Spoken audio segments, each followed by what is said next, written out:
All right, young lady in the t-shirt right there. Vegan outreach. Vegan outreach. Woo! Thank you, Senator, very much for your strong environmental position. Anyway, okay. The United Nations actually has reiterated that factory farming is contributing more to greenhouse gas emissions than all of transportation. So I think as a global community, we really need to be the leader in moving more towards non-factory farm animal agriculture. It's very egregious. There's 10 billion land animals that we are funneling our precious water and grain through, and 70% of all of our grains could help feed the world hungry.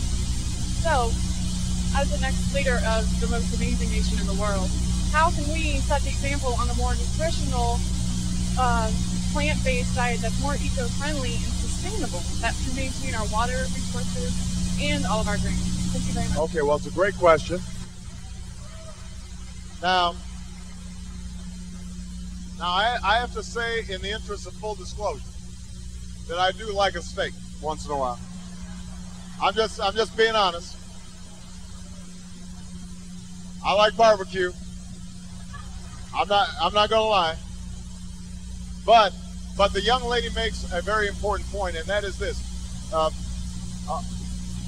Right now, our food system worldwide is under enormous pressure.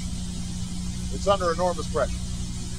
Because, first of all, you've had, as a consequence of climate change, you've had severe changes in weather patterns. We don't fully understand what these effects are, but for example, Australia's had huge droughts, which has taken a lot of crops, grain production has been much lower. And supplies are tight. You're starting to see riots around food in places like Haiti and other poor countries around the world.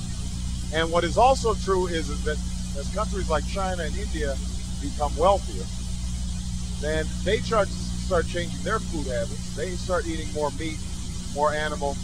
And what happens then is, because it takes more grain to produce a pound of beef than if they were just eating the grain, what ends up happening is that it puts huge pressure on food supplies. Now, Americans would actually benefit from a change in diet. I don't think that that's something that we should legislate. But I think that it is something that, as part of our overall healthcare system, we should encourage.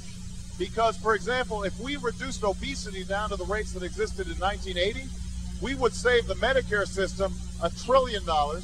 We would reduce diabetes rates. We would reduce heart disease. So, so the fact that we subsidize some of these big agribusiness operations that are not necessarily producing healthy food, and we discourage, or we don't subsidize, farmers who are producing fruits and vegetables and small-scale farming that gets produce immediately to consumers as opposed to having it processed. The fact that we're not doing more to make sure that healthy food is in the schools, all those things don't make sense.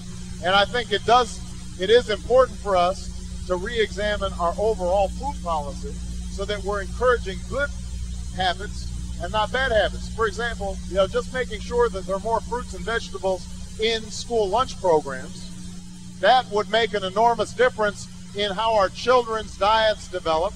That would make us healthier over the long term. It would cut our healthcare costs, and maybe it would help people elsewhere in the world who are in less wealthy countries feed themselves as well. So it's a great question. It's important. All right. I've got time for one more question. I've only got time for, it's got to be a guy. It's got to be a guy. I had to be fair.